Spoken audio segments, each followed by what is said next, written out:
Assalamualaikum teman-teman semua. Kita berjumpa lagi. Oke, pada pertemuan ini kita akan belajar IPA dengan tema keseimbangan ekosistem dan pelestarian makhluk hidup. Oke, sebelum mulai, seperti biasa kita awali dengan membaca basmalah. Bismillahirrahmanirrahim. Tumbuhan, hewan, dan lingkungan membentuk suatu ekosistem. Sebuah ekosistem ini dapat berukuran kecil seperti kolam, tapi juga bisa berukuran besar seperti lautan. Nah, sekarang mari kita lihat dulu apa saja ekosistem yang ada di dunia ini. Nah, di sini ada ekosistem sungai dan juga lautan. Tentunya di sungai ini banyak terdapat hewan dan juga tumbuhan ya yang hidup di sekitarnya. Termasuk di lautan juga banyak sekali terdapat hewan, jenis tumbuhan yang hidup di dalamnya, saling tergantung satu sama lain. Nah, ini adalah ekosistem hutan hujan tropis, juga ekosistem danau, dan juga ekosistem savana. Nah, savana yang terkenal itu ada di Afrika Selatan.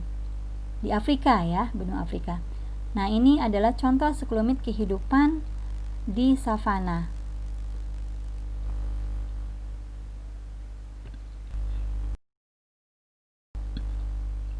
Di dalam ekosistem, makhluk hidup dapat mencukupi kebutuhannya untuk hidup. Jika suatu ekosistem berubah, makhluk hidup yang terdapat di dalam ekosistem itu juga akan berubah. Ada berbagai faktor yang dapat memengaruhi keseimbangan ekosistem, tapi sebagian besar disebabkan oleh kegiatan manusia. Nah, sekarang kita akan mengetahui berbagai kegiatan manusia yang dapat memengaruhi keseimbangan ekosistem.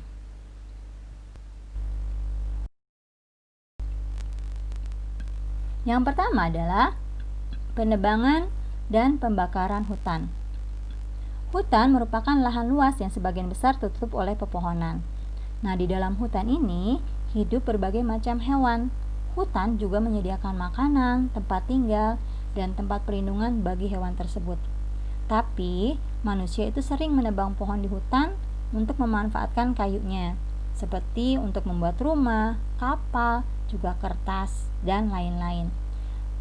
Seringkali manusia juga sering membakar hutan untuk membuka lahan pertanian atau lahan perumahan.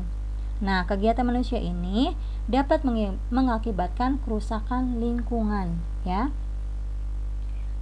Jika hutan gundul karena ditebang atau dibakar, menyebabkan air hujan langsung menerjang tanah tanpa ada yang menahan. Tanah tidak lagi saling dilekatkan oleh akar tanaman. Akibatnya, pada musim hujan, terjangan air dapat mengakibatkan tanah longsor dan juga banjir. Nah, selanjutnya, penggunaan pupuk dan pestisida secara berlebihan. Pupuk dan pestisida digunakan oleh petani agar tanamannya tumbuh subur. Ada beberapa petani yang memelihara ternak dan memanfaatkan kotoran ternak sebagai pupuk yang disebut pupuk kandang. Nah, pupuk ini merupakan pupuk organik.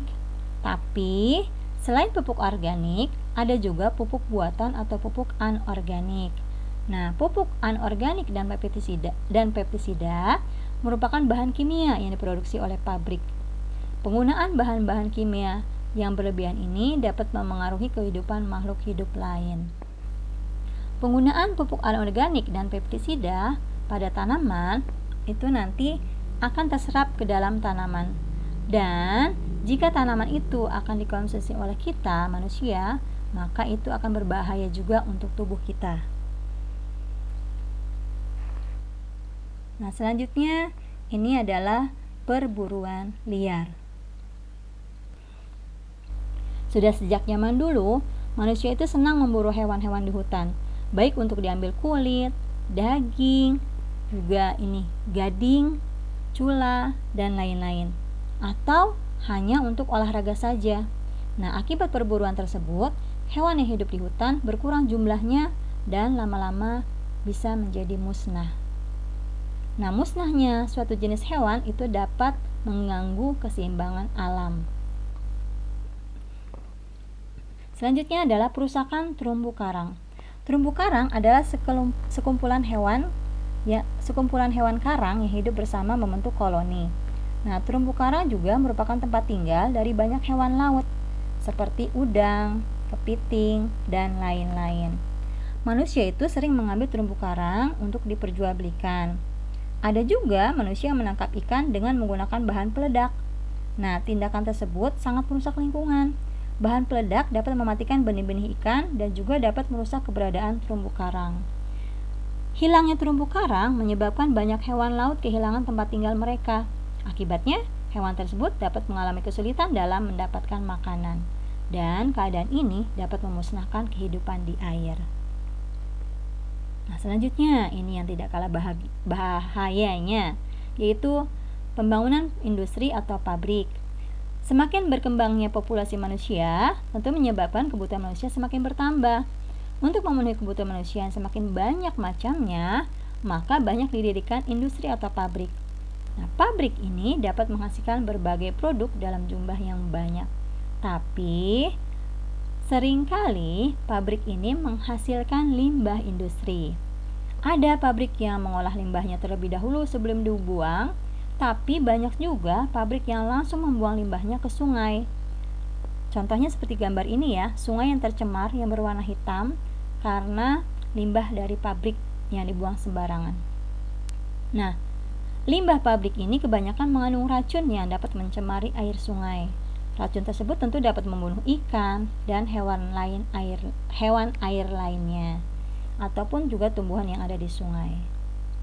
Nah, dari sungai, aliran air ini akan mengalir ke laut, yang tentu saja akan mempengaruhi kehidupan di laut juga.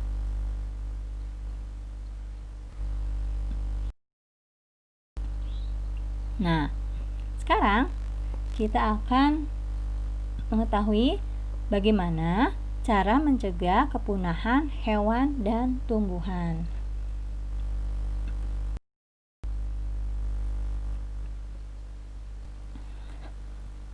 Yang pertama adalah melindungi hewan dan tumbuhan langka. Untuk menyelamatkan keberadaan hewan dan tumbuhan di hutan, biasanya setiap negara mempunyai peraturan atau undang-undang tertentu. Undang-undang tersebut dimaksudkan untuk melindungi hewan dan tumbuhan langka dari perburuan liar, sehingga tidak mengalami kepunahan. Nah, selain itu, setiap negara juga biasanya mempunyai wilayah atau daerah terlarang untuk perburuan. Wilayah yang melindungi hewan dan tumbuhan yang hidup di dalamnya disebut cagar alam. Sedangkan wilayah yang khusus melindungi hewan yang hidup di dalamnya disebut Swaka Marga Satwa. Nah, gambar ini adalah salah satu contoh dari cagar alam ini, yaitu ini adalah Taman Nasional Komodo. Nah, semua warga negara juga diajak untuk ikut melestarikan lingkungan hidup ini. Nah, ini contoh lain dari cagar alam, yaitu adalah Taman Nasional atau cagar alam di Ujung Kulon. Ya, jadi Taman Nasional di Ujung Kulon ini banyak dilindungi hewan-hewan langka, termasuk salah satunya ini adalah badak. Nah, semua warga juga diajak untuk ikut melestarikan lingkungan hidup.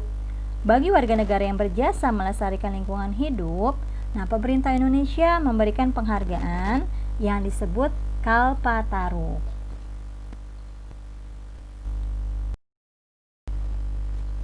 Selanjutnya, dengan melakukan pembudidayaan hewan atau tumbuhan langka. Beberapa hewan dan tumbuhan langka sudah dibudidayakan manusia. Nah, contohnya adalah buaya. Di sini adalah gambar sebuah penangkaran buaya.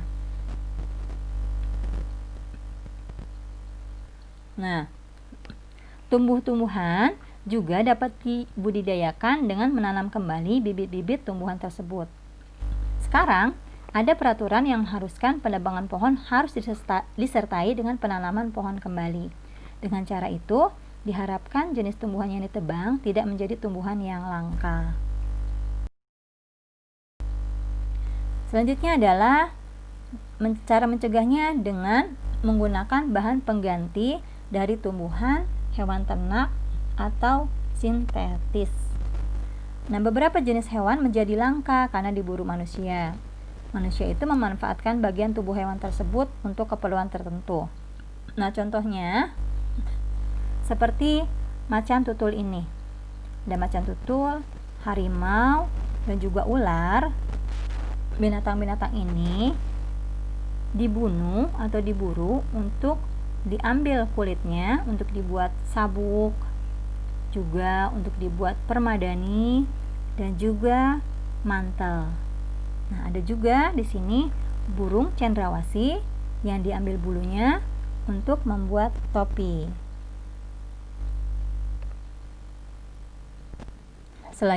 Selain hewan-hewan ini, ada juga badak yang diambil culaknya, juga gajah yang diambil taringnya. Nah, untuk menghentikan perburuan binatang ini, bulu-bulu binatang tersebut dapat diganti dengan bulu domba misalnya, atau bulu sintetis dengan pewarnaan tertentu.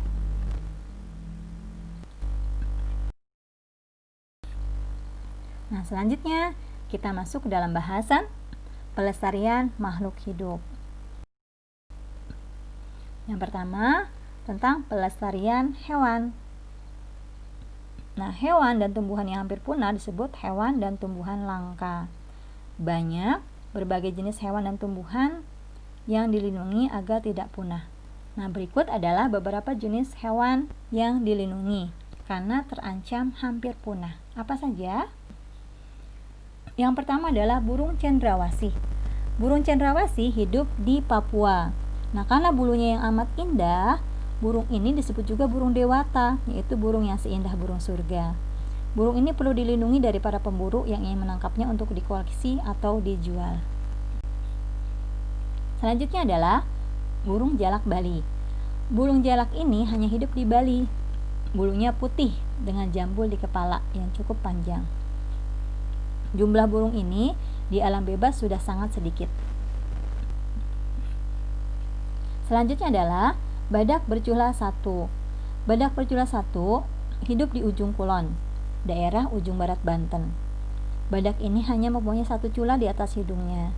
Culanya tampak seperti tanduk yang tumbuh pada hidung atau moncong. Cula badak terus tumbuh sama seperti kuku dan rambut manusia yang terus tumbuh. Selanjutnya harimau Sumatera. Harimau Sumatera bertubuh lebih kecil dibanding harimau sejenis di tempat lain. Harimau yang permukaan tubuhnya berwarna loreng ini hidup di hutan Sumatera. Jumlahnya tinggal sedikit akibat diburu manusia. Selanjutnya komodo. Komodo tampak seperti kadal raksasa. Komodo berasal dari Pulau Komodo di wilayah Nusa Tenggara Timur. Hewan ini merupakan karnivor. Akan tetapi, biasanya hewan ini akan segera lari, menghindar jika ada manusia yang mendekatinya. Hanya jika merasa keselamatan terancam, komodo mampu menyerang balik dengan ganas. Nah, selanjutnya, hewan lucu ini adalah panda yang berasal dari Cina. Rambut di bagian kaki, tangan, telinga, dan seputar mata berwarna hitam, sementara sisanya berwarna putih. Makanan panda adalah batang bambu yang masih muda. Nah, saat ini jumlah panda semakin sedikit karena hutan bambu semakin sedikit. Selain itu, perkembangbiakan panda juga agak lambat. Nah, ini adalah gorila yang berasal dari Afrika. Seluruh tubuhnya berwarna hitam. Hewan ini memiliki wajah yang tampak menyeramkan. Gorila hidup berkelompok sebagai keluarga besar. Nah, kelestarian gorila terancam karena hutan Afrika semakin banyak dijelajahi manusia. Nah, ini adalah orang-utan. Orang-utan adalah sejenis kera yang berambut kemerahan. Wajahnya tampak memelas dan dapat membuat iba orang yang melihatnya. Mungkin hal ini yang mendorong orang ingin memelihara orang-utan di rumah. Padahal hewan ini termasuk hewan yang dilindungi. Nah, saat ini masyarakat umum tidak dibolehkan lagi untuk memelihara di rumah. Orang-utan hidup di hutan-hutan Sumatera dan Kalimantan. Walaupun semula jumlahnya banyak, kini hewan ini termasuk hewan yang dilindungi. Jumlah orangutan terus berkurang karena perburuan liar dan menjadi korban kebakaran hutan. Kasihan ya. Nah, selanjutnya pelestarian tumbuhan. Kita lihat tumbuhan apa saja yang perlu kita lestarikan karena hampir punah atau langka. Yang pertama adalah bunga bangkai raksasa. Saat sedang mekar, tinggi bunga ini dapat mencapai 2 meter dengan lebar mahkota bunga 1,5 meter. Wah, besar ya. Jauh lebih tinggi dibanding manusia. Bunga ini berwarna merah, keunguan. Karena mengeluarkan bau busuk ketika mekar, maka bunga ini disebut bunga bangkai. Secara alami, bunga bangkai raksasa ini hidup di hutan-hutan Sumatera. Bunga ini termasuk tumbuhan langka dan dilindungi. Selanjutnya, bunga Rafflesia. Bunga ini juga berukuran raksasa dan berbau busuk. Ada berbagai jenis bunga Rafflesia yang hidup tersebar di hutan Sumatera dan sebagian Kalimantan. Ukurannya bervariasi dengan garis tengah bunga antara 30 cm sampai 150 cm. Pada umumnya berwarna merah dengan bintik putih. Di dinding bagian dalam bunga terdapat rambut halus yang disebut ramenta. Nah, bunga Rafflesia ini juga bisa dimanfaatkan sebagai bahan obat. Bunga ini termasuk bunga langka dan dilindungi. Selanjutnya adalah buah atau pohon jamblang. Orang Jawa biasanya menyebut tumbuhan ini dengan nama duet. Buahnya berkulit halus berwarna ungu kehitaman. Bentuknya lonjong dengan panjang kira-kira 1 ruas jari orang dewasa. Di beberapa daerah, buah ini mungkin masih banyak ditemukan, tapi cukup sulit ditemukan di pasaran luas. Karena rasanya memang kurang enak atau agak getir, sehingga orang tidak tertarik untuk menanam buah ini. Nah, jika tidak ada orang yang mau mengembangbiakannya, dikhawatirkan tumbuhan ini dapat menjadi langka. Tumbuhan ini juga dapat berkhasiat sebagai obat. Oleh karena itu, kelestarian jamblang perlu kita jaga. Nah, ini adalah kesemek. Orang banyak menyebutnya sebagai buah genit. Kenapa disebut buah genit? Karena kulit buahnya tampak seperti memakai bedak. Sebenarnya bedak ini adalah kapur yang sengaja diberi oleh pedagang. Tujuannya untuk mengurangi rasa sepatnya. Kesemek yang sudah diberi kapur rasanya seperti kentang mentah yang manis, bentuknya seperti apel. Sekarang, buah ini sulit ditemukan di pasaran luas, mungkin karena rasanya kurang enak dibandingkan dengan buah lain. Nah, jika tidak ada yang tertarik untuk mengembangbiakannya, dikhawatirkan tumbuhan ini menjadi langka. Selanjutnya adalah cendana. Cendana adalah pohon berbatang kayu yang tingginya dapat mencapai 15 meter. Kulit batangnya besar dan berwarna coklat tua. Kayunya putih kekuningan. Nah, jika kering, kayunya ini berbau harum. Kayu cendana banyak dimanfaatkan untuk bahan kerajinan. Nah, selain itu, orang mengolahnya hingga menghasilkan minyak cendana yang harum. Cendana dulu banyak tumbuh di hutan Sumba, Timor, Sulawesi, dan Jawa Timur. Saat ini, cendana merupakan tumbuhan langka. Nah, untuk menghindari agar hewan dan tumbuhan tadi punah, maka kita harus mengupayakan agar hewan dan tumbuhan tersebut tetap lestari. Oleh karena itu, pentingnya pelestarian makhluk hidup. Nah, bagaimana caranya agar tumbuhan dan hewan ini tetap lestari? Yang pertama, dengan melindungi tempat hidupnya. Nah, pemerintah di berbagai negara telah membuat berbagai peraturan yang melindungi hewan dan tumbuhan. Bentuk perlindungan itu antara lain menjaga agar hewan dapat hidup bebas di tempat asalnya. Nah, seperti orang utan dan harimau yang berasal dari hutan, maka hewan itu harus tetap hidup di hutan. Di Indonesia, pemerintah menetapkan suatu daerah menjadi kawasan yang dilindungi berupa cagar alam dan suaka marga satwa dan juga taman nasional. Cagar alam adalah daerah yang kelestarian tumbuhan dan hewannya yang terdapat di dalamnya dilindungi oleh undang-undang dari bahaya kepunahan. Sedangkan suaka marga satwa adalah cagar alam yang secara khusus digunakan untuk melindungi hewan liar di dalamnya. Nah, contoh dari cagar alam adalah cagar alam Dieng di Jawa Tengah, cagar alam Pangandaran Jawa Barat, cagar alam Gunung Loren di Papua, dan suaka marga satwa Danau Sentarum di Kalimantan Barat. Sedangkan taman nasional adalah kawasan pelestarian alam yang dikelola dan dimanfaatkan untuk kegiatan ilmu pengetahuan, pendidikan, dan pelatihan, serta bisa juga dimanfaatkan untuk rekreasi dan pariwisata. Nah, contohnya Taman Nasional ini adalah Gunung Leuser di Sumatera, Taman Nasional Ujung Kulon di Banten, dan ini nih pada gambar ini adalah Taman Nasional Bunaken ya. Indah sekali ya. Taman Nasional Bunaken adalah Taman Nasional Laut. Taman Nasional Bunaken ini ada di Sulawesi Utara. Selanjutnya, dengan cara mengembangbiakan. Nah, hewan yang terancam punah ini dapat dikembangbiakan. Contohnya ini adalah penyu ya, yaitu dengan membuat tempat-tempat penangkaran seperti penangkaran penyu, penangkaran buaya, penangkaran orangutan, dan lain-lain. Nah, para pecinta tumbuhan, khususnya tumbuhan langka, juga berusaha mengembangbiakan tumbuhan. Mereka tidak jarang mengadakan berbagai pameran tumbuhan langka. Dengan pameran ini, mereka mengingatkan masyarakat umum agar turut serta melestarikan tumbuhan. Selanjutnya, dengan cara melarang kepemilikan satwa yang dilindungi.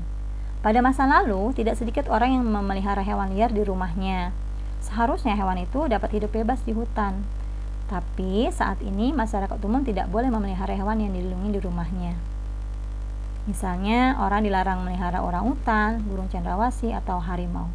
Nah, ini pada gambar ini adalah contoh di sebuah rumah ya, seorang yang kaya raya ya, dia memelihara banyak hewan liar di rumahnya. Nih, ada buaya dan lain-lain. Ini dilarang ya. Oke, demikian bahasan pada hari ini. Bu Santi berharap seperti biasa teman-teman dapat memahaminya, dan semoga pembahasan kali ini juga dapat bermanfaat untuk kita semua. Dengan mengetahui tentang pelestarian makhluk hidup ini, kita bisa lebih menjaga lingkungan kita untuk keberlangsungan hidup kita dan juga anak cucu kita nanti ya. Oke, terima kasih dari Bu Santi. Sekian, mohon maaf apabila ada salah. Wassalamualaikum warahmatullahi wabarakatuh.